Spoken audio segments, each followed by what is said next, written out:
Bom dia! Aqui nós estamos para se alimentar, né, nessa manhã, tomarmos o nosso café diário com o Senhor, para que Ele venha nos fortalecer em mais esse dia. Pai, aqui nós estamos, Senhor. Somos dependentes de Ti. Precisamos ouvir a voz do Senhor. Pai, fala conosco. Dai-nos o entendimento da Tua palavra, porque é a partir dele, Senhor, que eu irei crescer espiritualmente, que eu possa entender a Tua palavra no nome do Senhor Jesus. Glória a Deus! A nossa leitura hoje, ela vai iniciar aqui no livro de Romanos. Romanos capítulo 5, no versículo 10. Aqui no título do capítulo 5, diz assim: a justificação pela fé e paz com Deus. Então a fé, ela nos justifica com Deus. A fé, ela nos traz a paz de Deus para a nossa vida. Aí aqui no versículo 10 diz assim: porque se nós, sendo inimigos, fomos reconciliados com Deus pela morte do seu Filho, muito mais estando já reconciliados, seremos salvos pela sua vida. Aqui ele está dizendo, olha, Jesus Cristo, ele morreu na cruz, por mim e por você. Ou seja, quando Jesus ele morreu na cruz, ele não morreu naquela cruz só pelos justos. Ele morreu por todos. Ou seja, o que era justo e o que era injusto. Por quê? Porque toda a humanidade precisava ser perdoada. E no Antigo Testamento, quando alguém pecava, era necessário matar um animal e oferecê-lo a Deus. Esse era o sacrifício pelos pecados. E aquilo estava de uma forma que não estava mais agradável, né? Vamos colocar nesses termos, né? As pessoas pecavam, elas tinham que matar um animal. Nós sabemos que animal, depois de morto, ele não cheira bem. Sangue de animal tem um cheiro forte, né? E quando a gente faz um estudo acerca disso, a gente vê que para se perdoar o pecado tem que haver derramamento de sangue, né? E aí, quando Jesus ele desceu do céu, Deus se despiu da glória dele, veio aqui na terra para morrer por mim, por você, ele disse: eu vou pagar o preço do pecado desse povo. Meu sangue vai ser derramado, todo ele, para purificar toda essa nação do pecado. Ele morreu por toda a nação, sabe? Por mim, por você, por aquele mendigo que está lá na rua e pelo presidente da República que está lá, governando o país por autorização.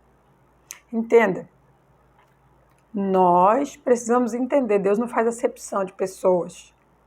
Deus ele não olha mais para mim e menos para você. Eu é que faço a diferença. Por quê? Porque quando Deus ele me chama, ele chama você também. Ele chama aquele que está lá na rua também.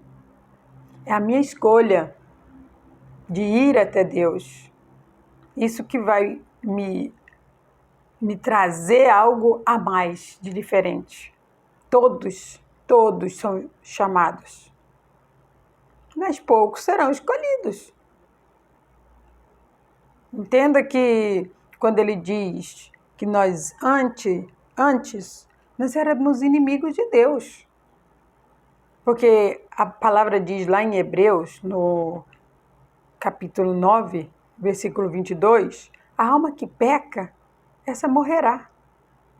Quando eu peco, eu morro espiritualmente.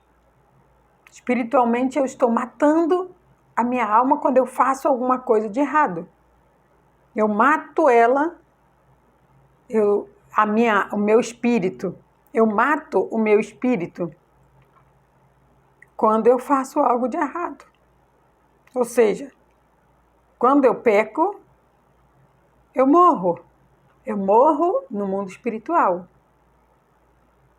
Então, a gente precisa entender que quando Cristo, ele morreu naquela cruz por mim e por você, nós éramos inimigos de Deus. Muitos de nós, talvez todos. Porque quando Deus olhou aqui na terra, na verdade éramos todos inimigos de Deus. Ele não encontrou um que pudesse beber o cálice da ira dele. Ele não encontrou. Ou seja, ele não encontrou aquele que estava buscando a Deus da forma como deveria buscar. Vamos colocar nesses termos. Por isso ele teve que descer do céu. Mas quando ele desceu do céu, ele nos resgatou do pecado. Aí ele diz, porque se nós, sendo inimigos, fomos reconciliados com Deus pela morte do seu Filho, muito mais, estando já reconciliados, seremos salvos pela sua vida. Entenda? Se antes que nós nem buscávamos a Deus, nós fomos reconciliados com Deus, porque o pecado de Adão, ele nos afastou de Deus. Jesus, ele veio para nos aproximar novamente do Pai. Jesus, ele nos aproximou novamente de Deus. Aí ele fala, olha, se antes, mesmo quando você não buscava a salvação, se antes, quando você ainda nem tinha um desejo de conhecer a Deus, de ter o entendimento da palavra, você já foi reconciliado, imagina agora. Agora que você está buscando a Deus, que você tem tido vontade de se aproximar de Deus, tem estudado a Bíblia, tem lido, tem buscado o entendimento de Deus. Imagine agora. Agora ele diz que seremos salvos pela sua vida.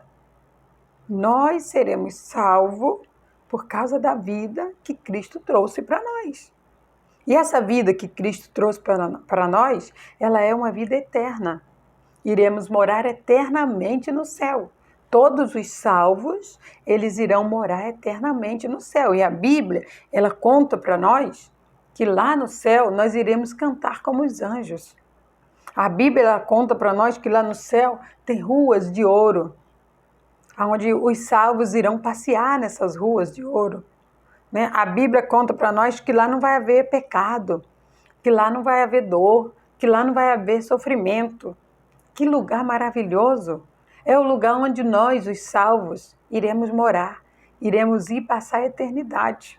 Então eu digo para você que essa passagem a qual nós estamos aqui, por essa terra, nós também aprendemos na palavra que aqui nós somos peregrinos. Ou seja, o peregrino, ele está por um momento num lugar, mas é por um momento. Aquela terra não é dele. Nós aqui, nós não somos da pátria aqui da terra. A nossa pátria, ela é celestial. E nós precisamos a cada dia buscar mais a Deus para termos um entendimento da nossa pátria celestial. Porque todo aquele que quer morar fora do Brasil, antes de ir para lá, ele vai estudar, né? Como que é as leis lá naquele país a qual ele quer ir, como que se vive lá. Com certeza ele vai querer mudar de país. Por quê? Porque aquele país a qual ele está indo é melhor do que o que ele está. Porque ninguém vai querer se mudar para um lugar pior, né? Pois é. Então nós precisamos conhecer o céu. E lá no céu nós vamos morar eternamente. E eu digo para você, se você começar a olhar e estudar como é o inferno, você não vai querer ir para lá. Tem muita gente que não está dando ouvido à voz de Deus. Quando Deus está chamando, quando Deus está, buscando ela, para ela vir para o reino, para ela vir para a salvação, para ela aceitar Jesus como seu único e suficiente Salvador, elas não estão querendo vir, porque elas não têm conhecimento de como é o céu. E lá é eterno. E também porque elas não têm conhecimento de como é o inferno. A Bíblia diz que lá no inferno haverá ranger de dente, grito, pranto, o tempo inteiro. Olha que triste. O tempo inteiro você viver chorando, você viver gritando, você viver com dor, você viver se queimando. Porque é assim que quando estudamos um pouquinho acerca do inferno que nós vemos isso. Há uma passagem que diz que morreu um rico e um pobre. E quando chegou, né, lá vamos dizer assim, o rico, ele desceu para o Hades. O Hades é o inferno. E o pobre, ele foi para o céu. E aí o rico disse para o pobre, olha, você não pode molhar a ponta do seu dedo, uma gotinha de água e colocar na minha boca. E aí aquele que era pobre aqui na terra, ele disse, olha, há uma separação muito grande entre mim e ti. Eu não consigo fazer isso. Por quê? Porque aqui na terra, aquele rico, ele era avarento. Ele não ajudava seu próximo, ele não se importava com as coisas de Deus, não se importava com os mandamentos do Senhor, não amava seu próximo, não amava a Deus, não buscava o Senhor. Infelizmente, aquele que não busca Deus, a Bíblia diz que a alma de quem peca, essa morrerá. A alma dele estava morta. Mas o pobre, ele estava repartindo um pouquinho que ele tinha, ele estava dando amor àquele que precisava, ele buscava Deus, ele lia a palavra, ouvia o que Deus dizia e praticava o que Deus falava. Olha a diferença. E quando ele queria um pouquinho de água, ele pediu para ele molhar o dedo. Não, há um abismo entre mim e ti. Há uma distância muito grande entre o céu e o inferno. E aqueles que não conhecem, que não têm esse entendimento, precisam ler a Bíblia para entender. Há uma distância muito grande daquele que serve a Deus, aquele que não serve. Há uma recompensa muito grande para aquele que serve a Deus. E, infelizmente, a recompensa para quem não serve, aos relatos que vemos na Bíblia, será muito triste. Então, entenda, nós todos iremos mudar de pátria. Essa pátria aqui não é nossa. Agora, se você quer ir para a pátria celestial ou para outra, a escolha é nossa. Cada um faz a sua escolha. Se você pecar, a sua alma morre. Se você não alimenta a sua alma todos os dias, ó, a comida da sua alma é essa aqui. Se você não alimenta a sua alma todos os dias, ela vai morrer. E se ela morrer, o lugar dela, infelizmente, não vai ser o céu. E será muito triste esse dia. A palavra relata que naquele dia haverá muito grito, muito pranto, muito choro. Me lembro de quando Noé construiu a arca. Ninguém acreditou nele. Ninguém quis saber. Caçoaram dele, riram dele. E ele não estava nem aí, porque Deus mandou ele fazer. Quando Deus manda você fazer uma coisa, faça. Não se importa com a opinião dos outros, não. Deus é maior que tudo. O resto é o resto. Então Noé continuou, ele fez a arca. E quando estava pronta, Deus mandou os animais de 2 em 2. Da mesma forma que Deus tinha dito para Noé que ia fazer, ele fez. Você sabe qual foi a grande diferença do dilúvio? Deus, ele fez a arca com a tranca para o lado de fora. O ser humano é sensível. O ser humano é emocional. Se estivesse uma tranca para o lado de dentro, era perigoso algum daqueles que não era para entrar na arca entrar. Porque eles não creram, eles não acreditaram, eles zombaram, eles caçoaram. Entenda que todos aqueles que zombam, que caçoam das coisas de Deus, o fim dele não será bom. O único que eu me recordo que conseguiu se livrar da ira de Deus, e ele caçoou de Jó, os amigos de Jó, caçoou de Jó, disse que ele estava em pecado, por isso que ele estava daquela maneira. E Deus falou, Jó, ora pelos seus amigos, ora por eles, porque se você não orar, eu vou destruir eles. Deus, ele não fica contente quando as coisas que é para ser feita, aí tem lá um servo de Deus fazendo e alguém caçoa, sabe? Ele não fica feliz. Mas entenda, ele pede pra gente, ele fala, ore porque é você que eu preciso ouvir, é a sua oração que eu preciso ouvir para aqueles. E aí você obedece a Deus. E aquilo torna uma alegria no coração de Deus, saber que Ele tem um servo obediente. Antes Deus tinha servos obedientes. Hoje nós temos que ser esses servos obedientes. O nosso nome no futuro será dito como homens e mulheres que obedeceram ao que Deus mandou fazer. É isso que eu e você precisa ter em mente. Olha o que diz aqui no livro de Tiago, no capítulo 4, e o versículo também é o 4. Ele diz assim: adúlteros, adúlteras, não sabeis vós que a amizade do mundo é inimizade contra Deus? Portanto, qualquer que quiser ser amigo do mundo, constitui-se inimigo de Deus. Entenda, enquanto você estiver fazendo a vontade da carne, fazendo o que você quer, o que você acha, de acordo com que a sua concepção de vida, você está escolhendo ser inimigo de Deus. A partir do momento que nós aceitamos a Cristo, nós aceitamos viver o plano dele, nós nos tornamos amigo dele. Eu preciso entender, adúltero, adúltera, não é aquele que trai, não é só aquele que trai a esposa, aquele que trai aquela mulher que trai o marido, não é só não. O adúltero é aquele que desvia o plano que Deus tem para ele. Todo aquele nessa terra que está desviando o plano que Deus tem para ele é um adúltero, é uma adúltera. Porque tudo que você desvia, tira do rumo, você está adulterando. Por isso que ele diz, adúltero, adúltera, não sabeis vós que a amizade do mundo é inimizade de Deus? Entenda, se eu sou amigo do mundo, se eu gosto das coisas do mundo, eu não me desprendo das coisas do mundo, a morte de Cristo não valeu nada para mim. Não valeu.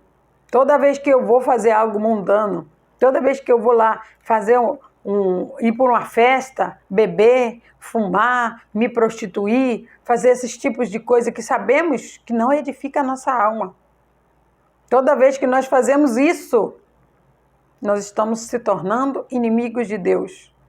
Você pode ter certeza que nesse momento você crucifica Jesus de novo, porque você diz que aquela crucificação não valeu de nada. Você precisa crucificar ele de novo. Naquele momento você se torna inimigo dele, porque ele sofreu demais naquela cruz. Ele sofreu muito antes de ir para aquela cruz. Ele sofreu ao pensar e ao saber que a missão dele era a morte. Você já pensou? Você vinha ao mundo e saber que ali você veio para morrer? Tem que ter um pensamento em Deus o tempo inteiro para você poder entender e seguir. Ele viveu 33 anos. Os 33 anos que ele passou aqui, ele sabia que o plano que Deus tinha para ele era de morte. Mas depois viria a glória. E a glória é eterna. O plano que Deus tem para mim e para você aqui, agora pode até parecer difícil, mas entenda. A recompensa que vamos ter lá no céu é enorme. E ela é eterna. Nunca mais vai terminar. Então, não vale a pena ser inimigo de Deus por causa de prazeres mundanos, por causa de prazeres momentâneos. Porque se você parar e pensar, todas as vezes que você faz a vontade do mundo e você se torna inimigo de Deus, quando você toma a sua consciência, você é vazio, você não tem vontade mais de viver, não tem vontade mais de fazer nada, há uma tristeza no seu coração. Sabe o que é isso? As trevas. É o inimigo de Deus tampando você. E aí depois ele vai querer dizer para você, olha, não vale mais a pena viver, se mata logo. Essas são as palavras que o inimigo diz para as pessoas que se tornam amigo dele. Porque ele veio para roubar, matar e destruir. Só que Jesus, ele veio para trazer vida e vida com abundância. Ele veio para trazer paz, amor, alegria, união, sabe? Então, tudo que Deus veio trazer para nós através de Jesus é muito melhor do que viver nesse mundo. Que o Espírito Santo fale mais com você. Pai, obrigada, Senhor.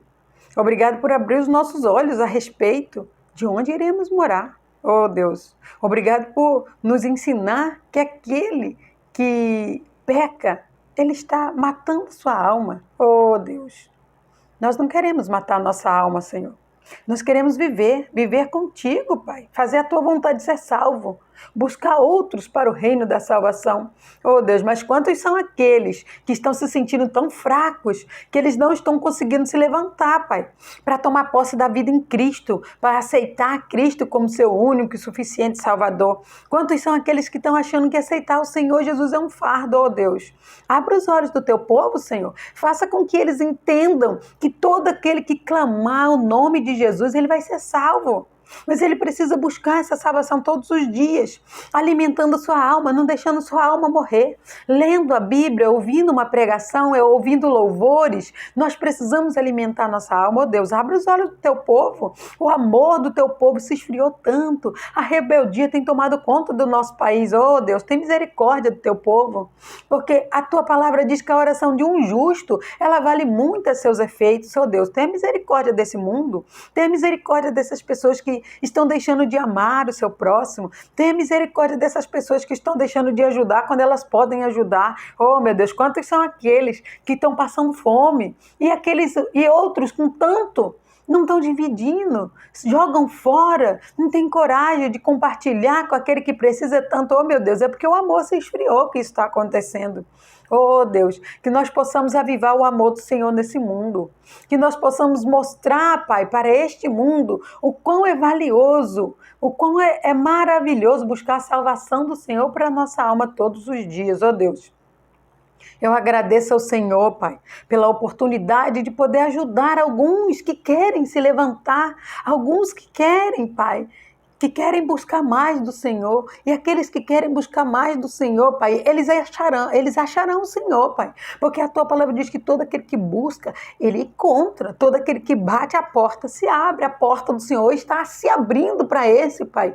Para esse que está entendendo que o Senhor é lindo, que o Senhor é maravilhoso, que o Senhor não coloca fardo nas nossas costas. O Senhor nos dá a salvação, que é leve, linda e maravilhosa para se viver. Oh, Deus, obrigada, Pai. Eu te agradeço por tudo isso, Pai. Eu declaro a bênção do Senhor na vida de todos, Pai, que assistiram, que estão ouvindo essa oração, no nome do Senhor Jesus. Glória a Deus.